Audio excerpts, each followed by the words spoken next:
بسم اللہ الرحمن الرحیم نحمدہ ونصلی علی رسولہ الکریم اما بعد۔ حدیث شریف شروع ہو رہی ہے حدثنا احمد بن ابی سریج کے حوالے سے۔ اس میں ہے عن سماک باسنادہ و معناہ، اوپر والی روایت ہی کہ ہم معنی ہے۔ اوپر والی روایت کا نام طلبہ عزیز کو معلوم ہونا چاہیے، حدیث الاوعال کے نام سے موسوم ہے۔ اوعال جو وعل کی جمع ہے، اس لیے اس کو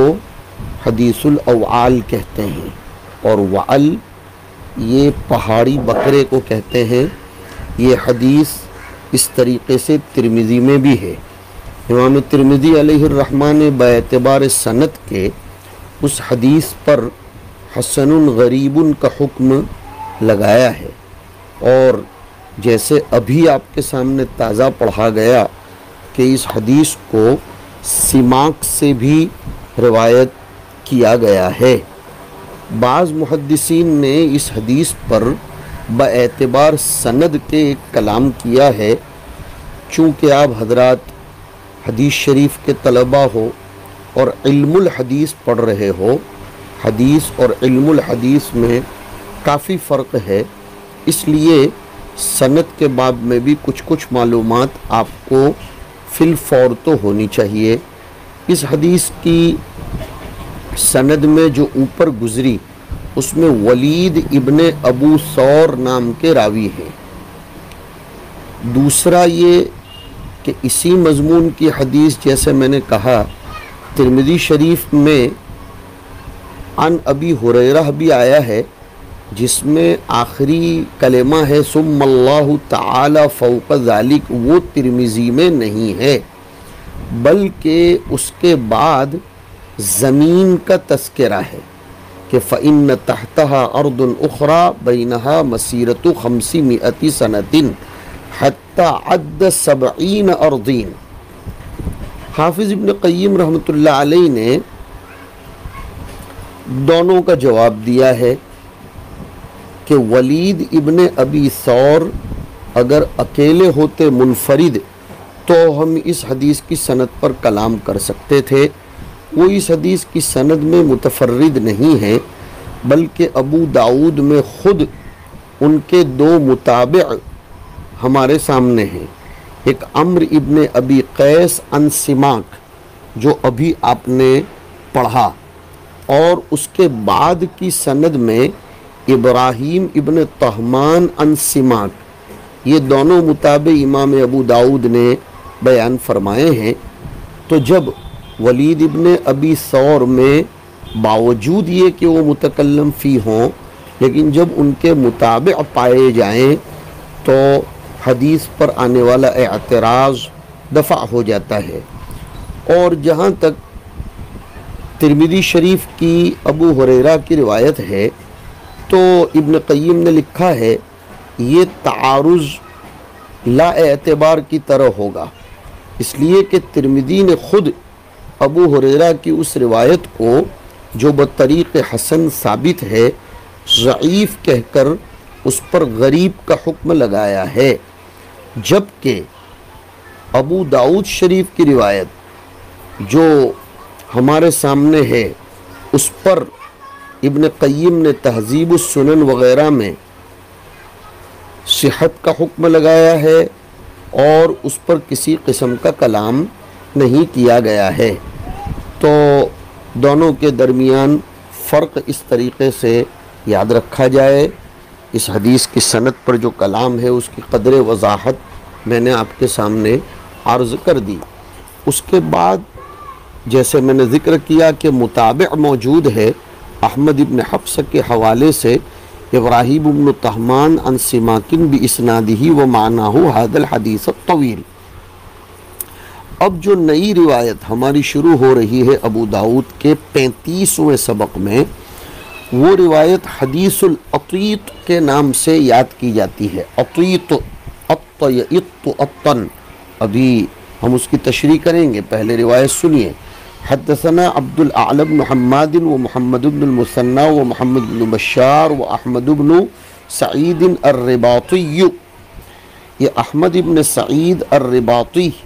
ان کی کنیت تھی ابو عبداللہ المروزی الاشقر۔ ہمارے مصنف رحمۃ اللہ علیہ کے اس سند میں آپ دیکھ رہے ہیں چار شیخ ہیں، یہ خود ایک لطیفۃ الاسناد بنے گا۔ اور احمد ابن سعید الرباطی کے بعد میں علماء رجال نے لکھا ہے کہ وہ ثقہ ہیں، خطیب بغدادی نے، نسائی نے، اور اسی طریقے سے امام احمد نے، ابو حاتم الرازی وغیرہ نے ان کے بارے میں ثقہ ہونے کا حکم لگایا ہے۔ اور وہ چونکہ رباطات اور مسافر خانوں، سبیل خانوں کی ذمہ داری سنبھالتے تھے، اس لیے ان کو رباطی کہا جاتا ہے، ورنہ وہ بہت بڑے محدث تھے،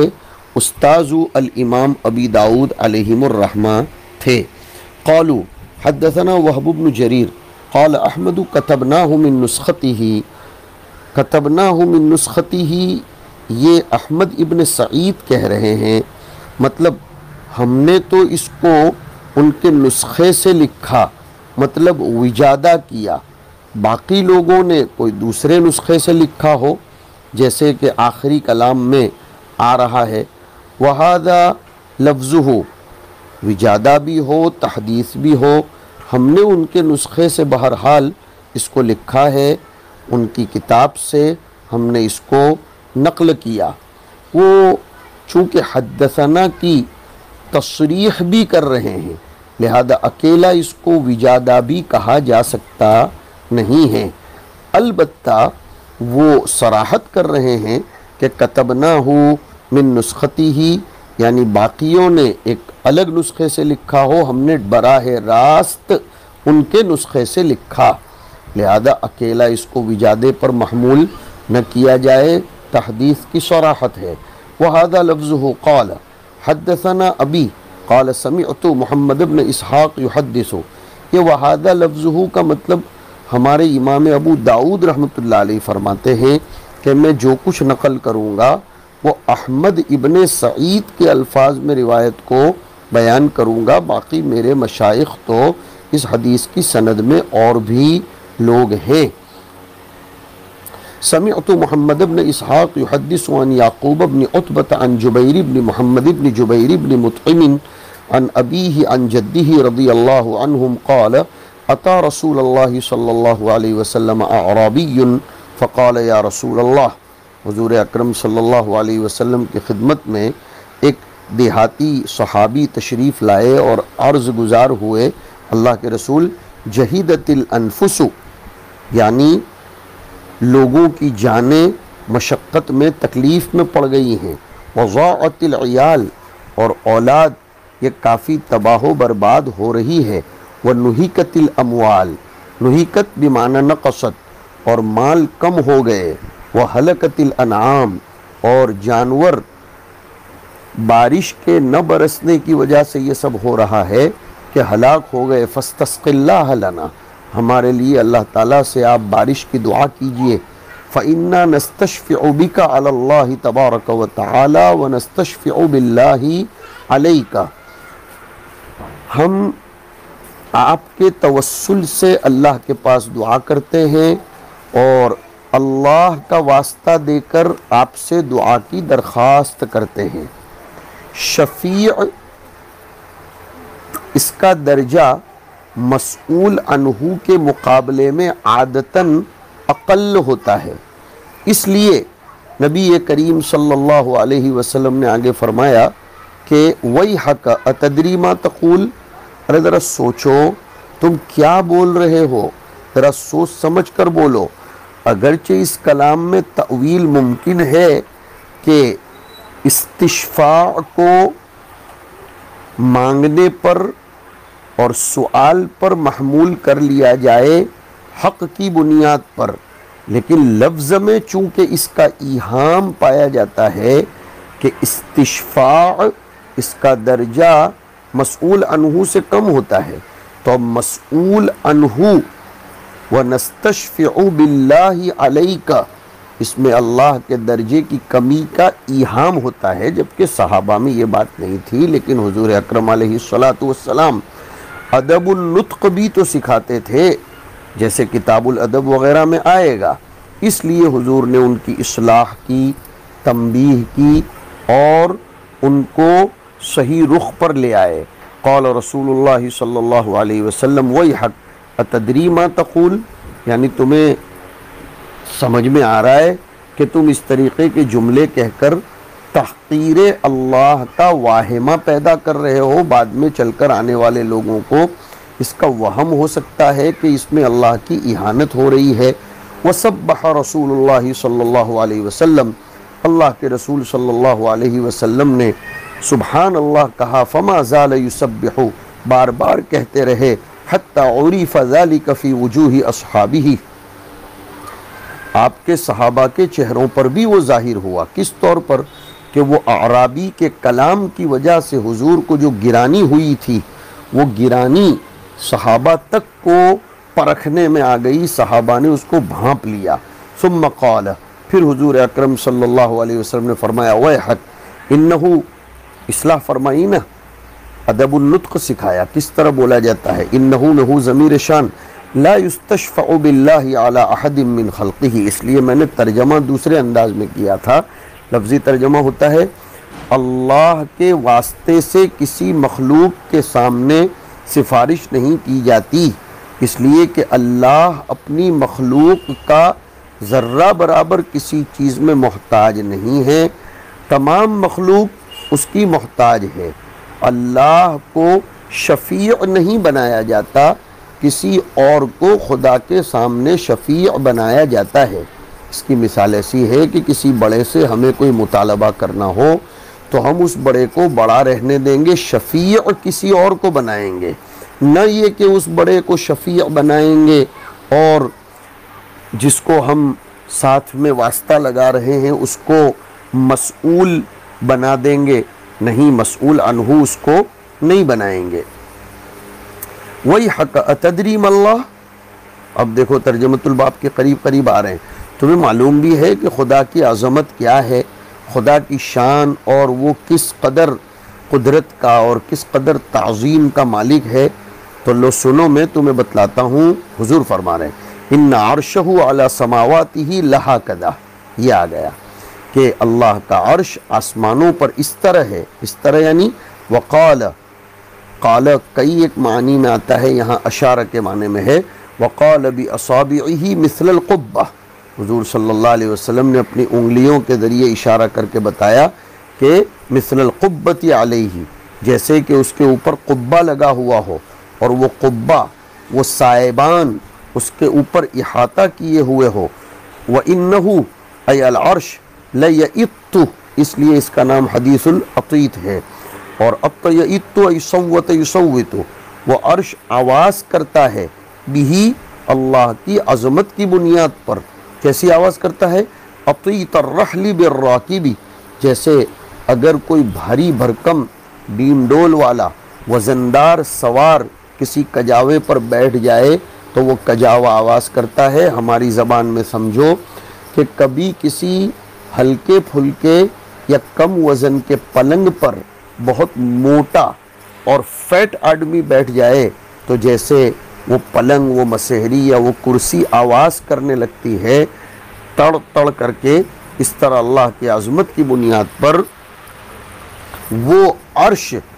آواز کرتا ہے۔ امام خطابی رحمۃ اللہ علیہ فرماتے ہیں کہ اگر اس کلام کو اپنے ظاہر پر محمول کیا جائے تو اس میں ایک واہمہ ہے کہ گویا اس کی کیفیت بیان ہو رہی ہے، جبکہ خدا کی ذات و صفات کے بارے میں کیفیت نہیں بیان کرنی چاہیے۔ اس لیے یہ کہنا پڑے گا کہ یہاں مقصد اس صفت کی تحقیق اور اس شکل میں تحدید نہیں ہے۔ سنیے خوب غور سے لفظ کو، یہ کلام تقریبی ہے، اللہ کی عظمت کو ثابت کرنے کے لیے اور ذہنوں سے قریب کرنے کے لیے اس طرح مثال دی جاتی ہے۔ وجوہ تشبیہ میں آپ نے پڑھا، اور اس کے بعد جو اغراض تشبیہ خمسہ آپ نے پڑھی، اس میں تشبیہ کی غرض پڑھی ہے آپ نے، تقریب، جس چیز کو ہم سمجھانا چاہتے ہیں اس کو قریب لا کر، جس میں آپ نے اس طرح بھی پڑھا ہے کہ امور معنویہ کو حسیہ کے ساتھ تشبیہ دی جاتی ہے تاکہ اس کو سمجھایا جا سکے۔ مقصود یہاں افہام و تفہیم ہے، سامع سمجھ جائے اس لیے اس کو اس طریقے سے سمجھایا جا رہا ہے۔ وہ چونکہ اعرابی تھے اور بالکل کم عقل تھے، اس لیے ان کو سمجھانے کے لیے یہ طریقہ اختیار کیا گیا۔ اگر ان کے سامنے دقیق کلام لایا جاتا تو وہ اس کو نہ سمجھ سکتے۔ اس سے ہمیں ایک ادب کا بھی پتہ چلتا ہے، ایک طریقے کا پتہ چلتا ہے کہ کلم الناس علی قدر عقولہم، کوئی مشکل معاملہ عقائد کا یا فقہ کا سمجھانا ہو تو ہمارے سامعین کے عقول اور ان کے معیار کی بھی رعایت کی جائے، طلباء کے بھی معیار کی رعایت کی جائے، ہر جگہ دقیق کلام نہ کیا جائے، اس لیے کہ کلام کا مقصود افہام و تفہیم ہوتا ہے۔ اگر وہی حاصل نہ ہو تو مشکل الفاظ اختیار کرنے کا کوئی فائدہ نہیں ہے۔ اس حدیث کی سند میں چونکہ مصنف کے کئی ایک شیخ ہیں، اس لیے کہہ رہے ہیں قال ابن بشار فی حدیثہ ان اللہ فوق عرشہ، کہ میرے استاذ، چونکہ انہوں نے کہا تھا احمد ابن سعید کے الفاظ ہیں جو حدیث میں بیان کیے گئے، ورنہ میرے استاذ محمد ابن بشار جب اس روایت کو بیان کرتے تھے تو یہ لفظ بھی بڑھاتے تھے کہ ان اللہ فوق عرشہ وعرشہ فوق سماواتہ وساق الحدیث۔ اب آگے پھر سب تینوں اساتذہ کی روایت لا رہے ہیں۔ وقال عبد الاعلی وابن المثنى وابن بشار عن یعقوب ابن عتبۃ وجبیر ابن محمد ابن جبیر عن ابیہ عن جدہ۔ یہ یہاں شراح نے لکھا ہے کہ اس کلام میں اتدری ما اللہ حذف ہے کہ اتدری ما عظمت اللہ وما جلال اللہ، اور انہ لیئت بہ جو کہا، مطلب یہ ہے کہ عرش اللہ کے جلال و عظمت کے تحمل سے عاجز ہے، اس لیے وہ آواز کرتا ہے۔ یہ بات تو ہم سب کو معلوم ہے کہ کجاوا راکب کی وجہ سے آواز تب ہی کرتا ہے جب اس پر بیٹھا ہوا یہ اس کی طاقت سے زیادہ طاقت والا ہو، وہ اس کا تحمل نہ کر سکتا ہو تب جا کر۔ تو یہ تمثیل عظمت اللہ اور جلال اللہ کے معنی کی اور ارتفاع عرش کی پائی گئی، تاکہ یہ پتہ چل جائے کہ جو ذات علو شان اور جلالت قدر سے متصف ہے اس کو شفیع نہیں بنایا جا سکتا اس کے سامنے جو اس سے قدر و منزلت میں کم ہو، ورنہ اللہ کو کسی چیز کے ساتھ تشبیہ دینا، تکییف کرنا بالکل مقصد نہیں ہے۔ لیس کمثلہ شیء وہو السمیع البصیر۔ اور یہ جو قال ابن بشار میں نے پڑھا، یہ سند کے درمیان فرق بیان کرنا چاہتے ہیں کہ احمد ابن سعید کے جو الفاظ میں نے نقل کیے اس میں اور اس میں فرق ہے۔ وہ یہ کہ عبد الاعلی اور ابن مثنى اور ابن بشار یہ کہتے ہیں کہ روا ابن اسحاق ان یعقوب ابن عتبۃ و جبیر ابن محمد ابن جبیر، کیوں کہ احمد ابن سعید نے اپنی سند میں یوں کہا تھا ان یعقوب ابن عتبۃ ان جبیر ابن محمد، تو یعقوب نے جبیر ذکر کیا ہے۔ پھر قال ابو داؤد والحدیث باسناد احمد ابن سعید هو الصحیح، وہ کہنا یہ چاہتے ہیں کہ محمد ابن اسحاق روایت کرتے ہیں یعقوب ابن عتبہ سے، اور یعقوب روایت کرتے ہیں جبیر ابن محمد سے۔ وافقہ علیہ جماعہ، وافقہ میں ہو ضمیر منصوبی کا مرجع ہے، وافق احمد ابن سعید، احمد ابن سعید کی موافقت ایک بہت بڑی جماعت نے کی ہے جو ثقہ ہے۔ منہم، وہ کون جماعت ہے اس میں سے کچھ لوگ بتائیں؟ کہا یحییٰ بن معین، علی بن المدینی، وَرَوَاهُ جَمَاعَةٌ عَنِ ابْنِ إِسْحَاقَ كَمَا قَالَ أَحْمَدُ أَيْضًا وَكَانَ سِمَاعُ عَبْدِ الْأَعْلَى وَابْنِ الْمُثَنَّى وَابْنِ بَشَّارٍ مِنْ نُسْخَةٍ وَاحِدَةٍ فِي مَا بَلَغَنِي۔ جیسے میں نے ذکر کیا کہ احمد ابن سعید نے ڈائریکٹ اپنے استاذ کے نسخے سے لیا اور انہوں نے ایک الگ نسخے سے، ان تینوں کا مل کر ایک نسخہ تھا، احمد ابن سعید نے ایک الگ نسخے سے لیا۔ مطلب یہ ہے کہ تینوں کا سماع ایک نسخے سے ہے، لہذا وہ تینوں راوی واحد کے حکم میں ہے، لہذا ان کا کسی کی مخالفت کرنا یہ قادح نہیں بنتا ہے۔ ہاں احمد نے اگرچہ ایک ہی نسخے سے لیا ہو لیکن ان کی موافقت اور لوگوں نے بھی کی ہے جنہوں نے وہب ابن جریر سے روایت کو سنا، لہذا احمد ابن سعید اگرچہ اکیلے نظر آتے ہوں اور وہ تینوں یعنی عبدالعلا ابن المثنی ابن بشار یہ تینوں ایک ساتھ نقل کرتے ہوں اور یہ اکیلے پڑھتے ہوں، پھر بھی مقاومہ اور موازنہ نہیں ہو سکتا، اس لیے کہ احمد کی موافقت کرنے والے اور لوگ بھی موجود ہیں۔ یہ حدیث دلالت کرتی ہے کہ اللہ تعالیٰ عرش کے اوپر ہے، اور جہمیہ چونکہ اس کا انکار کرتے ہیں اس لیے اس حدیث کو یہاں لایا گیا۔ اس کو کہتے ہیں وجہ الاتیان یا وجہ الروایتی فی ھذا الحدیث۔ تو حدیث شریف آپ کی سمجھ میں آ گئی کہ حضور پاک صلی اللہ علیہ وسلم نے ایک تو الفاظ استعمال کرنے کا طریقہ بھی بتلایا اور اللہ کے عرش پر ہونے کو بھی بتلایا۔ تو اللہ کے عرش پر ہونے کی کیفیت مذکور ہے، یہ بظاہر لگ رہا ہے، حالانکہ اللہ تعالیٰ استوا علی العرش ہے، جو کیفیت یہاں اس حدیث میں مذکور ہے اللہ اس سے بری ہے۔ تو میں نے کہہ دیا کہ یہ حدیث اپنے حقیقی معنی پر محمول نہیں ہوگی، کلام سے ظاہری مقصود نہیں، تمثیل اور تقریب مقصود ہے۔ اللہ کے عظمت شان کو ایک حسی مثال سے سمجھایا گیا ہے، اور اسی لیے ہمیں بلاغت میں ان چیزوں کی طرف توجہ دینی چاہیے۔ اور اس حدیث العطیت پر جرحن تعویلاً کلام بھی کیا گیا ہے۔ حدیث العطیت کی تشریح تو آپ نے سن لی۔ صاحب عون المعبود جو غیر مقلدوں میں شمار کیے جاتے ہیں اور خام و خواہ کے لیے اہل حدیث اور سلفی سے یہ لوگ اپنے آپ کو تعبیر کرتے ہیں، انہوں نے امام خطابی کے کلام پر تنقید کی ہے اور لکھا ہے کہ خطابی کے کلام میں تأویل بعید ہے، اس کی ضرورت نہیں ہے۔ معتمد بات یہ ہے کہ صفات کی احادیث کو اپنے ظاہر پر ہی چھوڑ دیا جائے بغیر تأویل، تکییف اور تشبیہ و تمثیل کے۔ صاحب عون چونکہ اپنے آپ کو سلفی کہتے ہیں اور ان کے یہاں سلف کا یہی مسلک صفات باری تعالیٰ میں ہے کہ اللہ اپنے عرش پر ہے اور عرش آواز کرتا ہے، تو اس آواز کو اپنی حقیقت پر محمول کیا جائے، تقریب کی تقریر نہ کی جائے، تمثیل کی تقریر نہ کی جائے، اس لیے کہ یہ سلف کے مسلک کے خلاف ہے۔ البتہ یہ کہا جائے وہ کیسے آواز کرتا ہے وہ ہمارے تصور سے بعید ہے، اس لیے کہ آواز کرنا یہ ایک لفظ ہے، مگر لفظ کا اتحاد حقیقت کے اتحاد کو مستلزم نہیں ہے۔ امام خطابی کی اس تأویل کو وہ سلف صالحین کے مسلک کے خلاف کہہ رہے ہیں، لیکن حقیقت میں ایسا نہیں ہے۔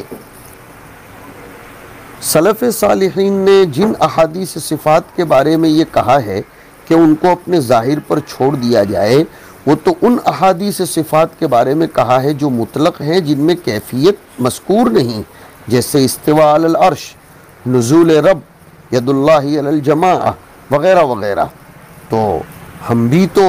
اس کی حقیقت کے قائل ہیں، اور یہ بھی کہ یہ احادیث اپنے ظاہری معنی پر محمول کر لی جائیں، اس کے باب میں کوئی تأویل نہ کی جائیں۔ لیکن ہم جو تأویل کرتے ہیں اللہ تعالیٰ کے لیے ید کے قائل ہیں، لیکن ساتھ ساتھ یہ بھی تو ہم اعتقاد رکھتے ہیں لیس یدہ کیدینا بل لا نعلم حقیقتہا، اللہ کے لیے ید ہے کما یلیق بشأنہ تبارک و تعالی۔ سلف صالحین تشبیہ و تمثیل کے قائل نہیں ہیں، ویسے ہم بھی نہیں ہیں، لیکن اگر کسی حدیث میں احادیث صفات میں سے اس طرح کی اللہ کی صفات کیفیت کے ساتھ مذکور ہے، جیسے یہاں کیفیت ہے، کیسے کیفیت ہے کہ لَيَئِتُّ كَمَا يَئِتُّ الرَّحْلُ بِرَاكِبِهِ، تو اس طرح کی حدیث سلف کے نزدیک بھی اپنے ظاہر پر محمول نہیں کی گئی ہے، تو عون المعبود والے کو اس میں مغالطہ ہو گیا ہے۔ حافظ ابن قیم بھی ابو داؤد کی شرح تہذیب السنن میں اس حدیث کی تصحیح کے در پہ ہیں، انہوں نے بہت مبسوط کلام کیا۔ امام خطابی نے اس حدیث پر تعویل کی، انہوں نے مؤول قرار دیا، جیسے میں نے کہا کہ یہ تقریب کے لیے ہے، لیکن جرح و تعدیل کے اعتبار سے انہوں نے صرف یہ لکھا ہے کہ امام بخاری نے اس حدیث کو اپنی تاریخ میں جبیر ابن محمد ابن جبیر عن ابیہ عن جدہ نقل کیا، البتہ امام بخاری اس کو اپنی جامع صحیح میں نہیں لائے۔ حافظ منذری نے اس حدیث کے ثبوت پر کافی لیدے کی ہے، اور خلاصہ یہ نکلتا ہے کہ اس حدیث کی سند میں محمد ابن اسحاق ہیں۔ یہ ہے پوائنٹ کی بات۔ جو مدلس ہیں، مغازی کے بھلے وہی امام سمجھے جاتے ہوں، لیکن عقائد اور احکام کی باب میں ان کو بہت سو نے دجال من الدجاجلہ اور مدلس ہیں، عنعنے سے روایت کرتے ہیں، اور عنعنۃ المدلس لا تعتبر۔ ابن اسحاق کی روایت پر تو تصریح سماع کے بعد بھی محدثین کو کلام ہے کہ اگر اس میں سماع کی تصریح آ بھی جائے تو بھی چھ جائے کہ اس صورت میں، جبکہ یہاں سماع ہی نہیں ہے۔ ابن اسحاق اس کو یعقوب سے روایت کرنے میں منفرد بھی ہیں، یہ دوسری بات ہوئی۔ اور ایک بات یہ بھی ہے کہ یعقوب ابن عتبہ متفرد ہیں جبیر ابن محمد سے روایت کرنے میں، اور ان دونوں کی روایت صحیحین میں نہیں ہے۔ ایک نقد یہ بھی ہے کہ لَيَئِتُّ بِهِ میں راویان حدیث کا اختلاف ہے، بعضوں نے بِهِ کا ذکر کیا ہے، یحییٰ ابن معین نے لفظ بِهِ کو ذکر نہیں کیا۔ انوار الباری میں مولانا بجنوری رحمۃ اللہ علیہ نے چند علمی حدیث فوائد کے عنوان کے تحت ذکر کیے ہیں، اور